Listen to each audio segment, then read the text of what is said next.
दोस्तों नमस्कार, मैं अजय पत्रकार। पूरे देश से जो महाराष्ट्र के विभिन्न सर्वे आ रहे हैं सभी में भाजपा गुट आगे दिख रहा है। यही नहीं, मैट्रिक्स जैसी संस्था ने उनका जो सर्वेक्षण है, सर्वे जो आया है, उस पे भी भाजपा को पूर्ण बहुमत मिल रहा।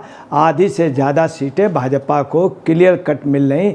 यही नहीं, वोट ऑफ परसेंटेज भी भाजपा का बहुत अच्छा जा रहा है। उससे साफ है कि जो महाराष्ट्र में जो नई सरकार होगी वो भाजपा गठबंधन की ही होगी। अब देखिए, IANS ने भी अपने सोशल मीडिया अकाउंट में बाकायदे दिया है मैट्रिक्स सर्वे का। IANS आपको बता दें, इंडिया की एक लार्जेस्ट इंडिपेंडेंट न्यूज़ एजेंसी है, जो इंडिया न्यूज़ कंपनी है। इंडिया की मानी हुई लार्जेस्ट न्यूज़ एजेंसी है, जिसके सर्वे पहले भी मैट्रिक्स के सभी सर्वे सही रहे और अच्छे पाए गए। IANS के हिसाब से महाराष्ट्र जनमत सर्वेक्षण किया गया, जिसमें मैट्रिक्स सर्वेक्षण के अनुसार भाजपा के नेतृत्व वाला गठबंधन कांग्रेस के नेतृत्व वाले MBA पर भारी पड़ता दिखाई दे रहा है। बाकायदे सर्वे हुआ है। मैट्रिक्स का सर्वे आपको बतला दें, हर ज़िले में, हर ब्लॉक में, हर वार्ड में, हर विधानसभा वाइज होते हैं। और विधानसभा के अधिकतर मोस्टली वार्ड में इनके मतलब लोग वहाँ तक जाके सर्वे करते हैं। और हर वार्ड के मोस्टली जो मुख्य जो बूथ हैं, ख़ास तौर से अल्पसंख्यक समाज के बूथ, दलित समाज के बूथ, उन सब में जा कर के बूथों के हिसाब से ये सर्वे करते हैं, बूथ के आसपास रहने वाले लोग।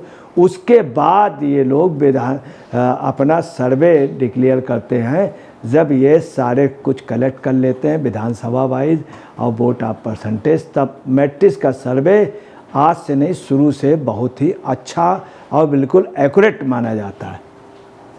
मैट्रिक्स के सर्वे के हिसाब से भाजपा एकनाथ शिंदे के नेतृत्व वाली शिवसेना और अजीत पवार के नेतृत्व वाली NCP का गठबंधन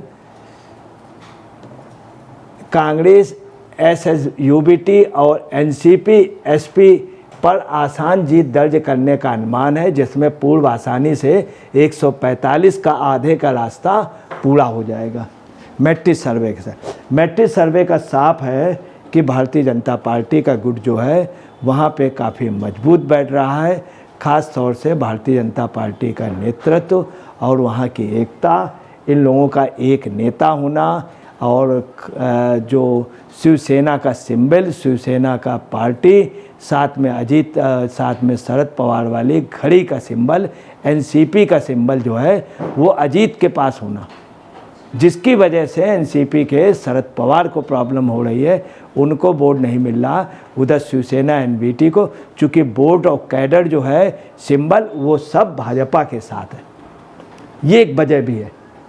और ये भी इस मैट्रिक्स का कहना है कि 145 सीटें आराम से आधा रास्ता ये पार कर जाएंगे। यही नहीं, महाराष्ट्र असेंबली इलेक्शन का 2024 का जो मैट्रिक्स ने आंकड़ा दिया है, उस पर बहुत साफ वो रीजन वाइज उन्होंने alliance wise expected seats and votes का भी दिया है।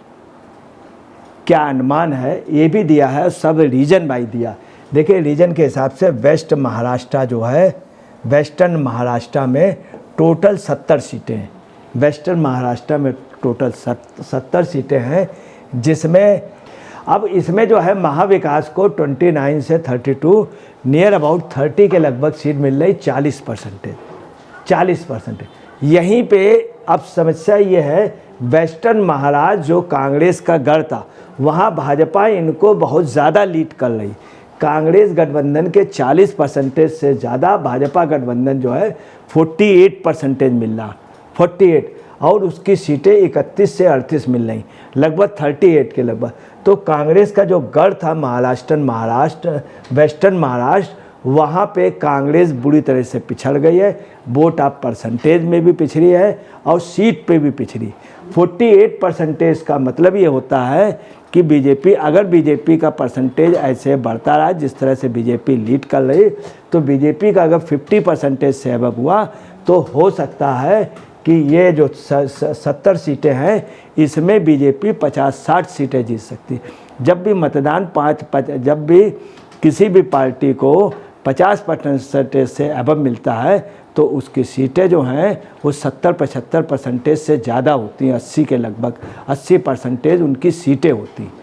यही नहीं, आपको बता दें विदर्भ क्षेत्र पे टोटल 62 सीटें हैं, टोटल 62, और वहाँ पर महायुति को जो है वो 32 to 37 सीटें मिल रही, 48% वोट मिल रहा है महायुति। 48% वोट ऐसा होता है जो आधे के करीब होता है। तो ये निश्चित, अगर जिसको भी 48 तो उसको उस क्षेत्र की सीटों पे बहुमत होगा ही। वहीं कांग्रेस को जो है वो 21 से 26 सीटें मिल रही, कांग्रेस को 39% वोट मिल रहा। जब भी आपको बताते हैं 48 के लगभग किसी का मतदान होता है तो ऑटोमेटिकली 50 के लगभग हो जाता है, चूँकि मतदाता भी ये देखता है किधर हवा चल रही है उधर की ओर झुक जाता है। तो कुल मिलाकर के कांग्रेस को, जहां गठबंधन को, महायुति को, शरद पवार शिवसेना यूबीटी को 21 to 26 मिल रहा है और 39%, तो उनसे 9% वोट ज़्यादा बीजेपी को मिल रहा। 1% से महाराष्ट्र की सरकार हिट जाती है। 1% वोट कम होने से महाराष्ट्र में लगभग 45-50 विधानसभा सीटें कम हो जाती। ये 9% कांग्रेस कम है, तो इसका मतलब बहुत साफ है कि जब इतना बड़ा गैप होता है, जो पार्टी डल होती है वो और डल हो जाती है, और जो प्लस में चल रही होती है वो और प्लस हो जाती है जब भी 9% से अबव वोटिंग होती है, कोई पार्टी इतनी लीड कर रही है। तो कुल मिला के बीजेपी की संभावनाएं और ज़्यादा अच्छी है वहाँ पे। वहीं आपको बता रहे हैं मराठवाड़ा क्षेत्र की स्थिति यह है कि 46 सीटें हैं मराठवाड़ा में, जिसमें 18 से 24 के लगभग बीजेपी को मिल रही है। बीजेपी को 47% मिल रही है। वहीं पे एमबीए को 20 से 24 सीटें मिल रही हैं एमबीए को, और जो वोट पर शेयर है वो 44% है। वहीं अदर को 2 सीटें मिल रही हैं, अदर को 2 सीटें। अब आपको ये भी बतला दें कि मराठवाड़ा के 46 सीटों में, जहाँ पे मराठवाड़ा एमबीए का गढ़ माना जा रहा था और ये उम्मीद की जा रही थी कि ख़ास तौर से मराठवाड़ा में महाविकास आघाड़ी जो है काफ़ी मजबूत होगी। कांग्रेस इसी बेस को लेकर के चल रही थी, परंतु कांग्रेस के साथ प्रॉब्लम ये हुई है महाराष्ट्र में कि कांग्रेस के पास कोई बड़ा लीडर ना होना, नाना पटोले का केंद्र के सहारे रहना। दूसरी बात, कांग्रेस की स्थिति रही कि कांग्रेस कोई निर्णय लेने की स्थिति नहीं, बगैर केंद्र के इशारे से कांग्रेस, केंद्रीय नेतृत्व कांग्रेस के इशारे से कांग्रेस आगे डेवलप नहीं हो सकती। इस कारण उसका वोट ऑफ परसेंटेज 44% है। वहीं बीजेपी का 47% होने से बीजेपी का वोट ऑफ परसेंटेज ज़्यादा है। तो संभावनाएं व्यक्त की जा रही कि बीजेपी यहाँ पे लीड कर जाएगी, सीटें ज़्यादा हो जाएंगी। जब पूरे क्षेत्र में बीजेपी का परसेंटेज बढ़ रहा है, ख़ास तौर से इसके बगल में 52%, उधर 48, तो यहाँ पर भी असर बीजेपी का वोट ऑफ परसेंटेज पर होगा। चूँकि बीजेपी का वहीं पे शरद पवार की पार्टी के साथ, चूँकि शरद पवार के साथ सिंबल नहीं, घड़ी उधर चला गया है, और जो शिवसेना का यूबीटी का, वहीं आपको बताना है सबसे बड़ी जो मराठवाड़ा में आ रही पूरे महाराष्ट्र में, वहाँ उद्धव ठाकरे की और ख़ास तौर से आदित्य ठाकरे की सीट फंसी हुई है। सबसे बड़ी बात आ रही कि आदित्य ठाकरे की सीट फंसी होना, वह यूबीटी का अब वो कैडर नहीं रह गया, सब दूसरी ओर चला गया। वहीं 2 सीटें अदर को मिल रही। आपको ये भी बता दें, थाने और कोकर क्षेत्र में 39 सीटें हैं, जिसमें बीजेपी को 23 से 25%, 52% मिल रहा है बीजेपी को। वहीं आपको बताना है कांग्रेस की 10 से 11 सीटें और उनका परसेंटेज 32% आ रहा है। तो कांग्रेस का 32%, बीजेपी का 52%, 20% का लीड बहुत बड़ी लीड होती है। संभावना यह है कि खास तौर से थाने और कोकर में बीजेपी की सीटें बहुत बढ़ सकती है। कांग्रेस का अनुमान लगाया जा रहा 10 से 1 दिया है, 10 से 11 सीटें।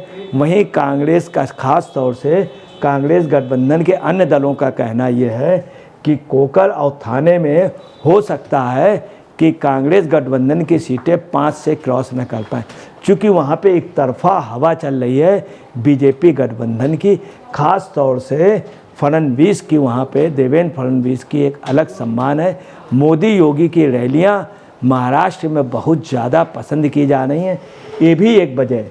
वहीं आपको बतलाना है, मुंबई में जो है, जो शिवसेना का गढ़ था, उस शिवसेना अपने गढ़ पे पिछड़ रही है। जहां 36 सीटें हैं, वहां पे बीजेपी गठबंधन को 21 से 26 तक मिलने की संभावना है। 36 में बीजेपी का वोट ऑफ परसेंटेज 47 है। वहीं महाविकास आघाड़ी को 10 से 13 सीटें और 41% वोट मिलने की संभावना।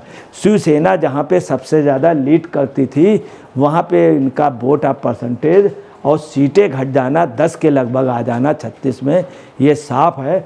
वहीं आपको बताना है कि ये और भी कम हो सकता है, चूँकि गठबंधन जो है वो आपस में फूट है MBA में। ख़ास तौर से शिवसेना का जो वोट है वो ट्रांसफ़र नहीं हो रहा है। उद्धव ठाकरे का शिवसेना का वोट कांग्रेस में या शरद पवार में ट्रांसफ़र नहीं हो रहा, वो उल्टा बीजेपी और शिवसेना के गठबंधन में जा रहा है।